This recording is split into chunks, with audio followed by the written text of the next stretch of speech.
Hey, this is a beautiful imaginary number 12, but I'm going to change the name of these videos to Sanctorum Animae. So that is the name of this mural. And so this will be Sanctorum Animae episode 12. The reason for that is because I have a website and a YouTube channel called A Beautiful Imaginarium, and that through those two outlets I will publish my work on this, but I also have two other projects going on. One is the Diagrammatic 23, which is the abstract artwork that I'm working on, diagramming out Evagrius the Solitary's work, 153 texts on prayer. And then I also have my comic book, my sci-fi comic book, The Silence, and I'm working on book 2. So all three projects, this Sanctorum Animae, Diagrammatic 23, and The Silence, are all going to be published through the website and the YouTube channel, A Beautiful Imaginarium. So in order to eliminate the confusion between these videos being A Beautiful Imaginary and the website A Beautiful Imaginarium, I'm going to just call these Sanctorum Animae from now on. So all that to say, this is Sanctorum Animae number 12. And my update, as you can see behind me in the upper corner, is I'm starting to fill in the branches, the vines, the leaves, and the fruit. And I'll give you a little close-up there. So you can see I did that little part right there. And those will, all the leaves and the fruit will spread out to all the rest of the vines that are surrounding the other 12 elders. And this all goes back to the idea in the Bible where Jesus is the root or the vine, and we are the branches.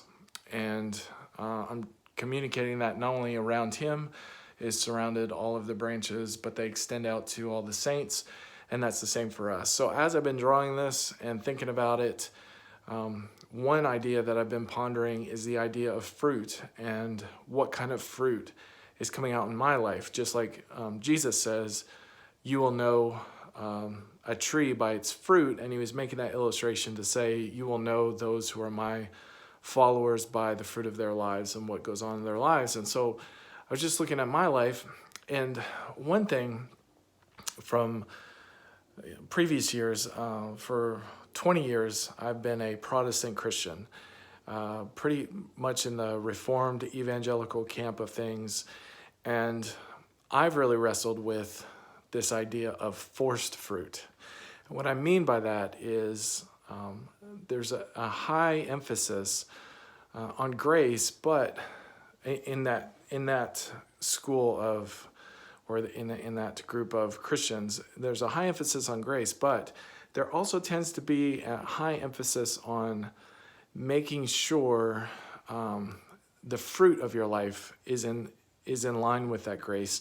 So it's not that you're being taught a works-based righteousness at all, but the tendency tends to be that. So you end up hearing sermons where a big part of it is application. Here's all the things that you should do. Here's all the things that you should be in your doing. Here are, practical ways that this works out in your life.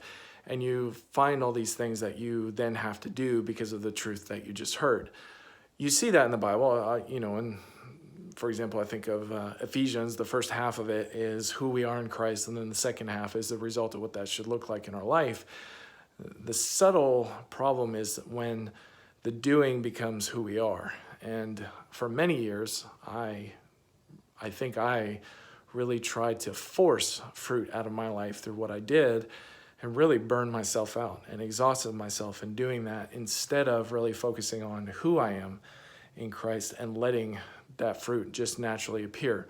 You don't have to force an apple tree to produce apples. It just will. And in the same way, you don't have to force this fruit out of your life.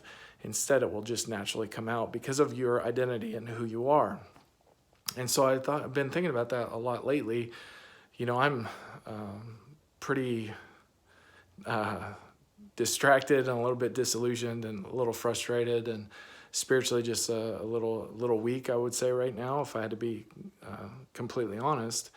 And so as I look at the fruit in my life, my life looks very different than it did several years ago. But several years ago, I was exhausting myself trying to produce this fruit in my life. And so now I'm just kind of recalibrating my life and trying to focus more on the identity of God and who I am, and the result of that. What's going to happen in my life because of that, because of who I am. And so as I was drawing and as I was thinking about that, and as I was thinking about the fruit and the branches and what does that look like in my life, you know, I'm just going to continue to think about that, and maybe in future videos I'll have a more definitive answer to that question. But that's the question I was just pondering as I drew today and last night. So yeah, I'm going to continue on this fruit and branches, as I'm still got plenty to do around the other elders, and I'll have some more thoughts for you in upcoming videos. So I will post here soon. Thanks.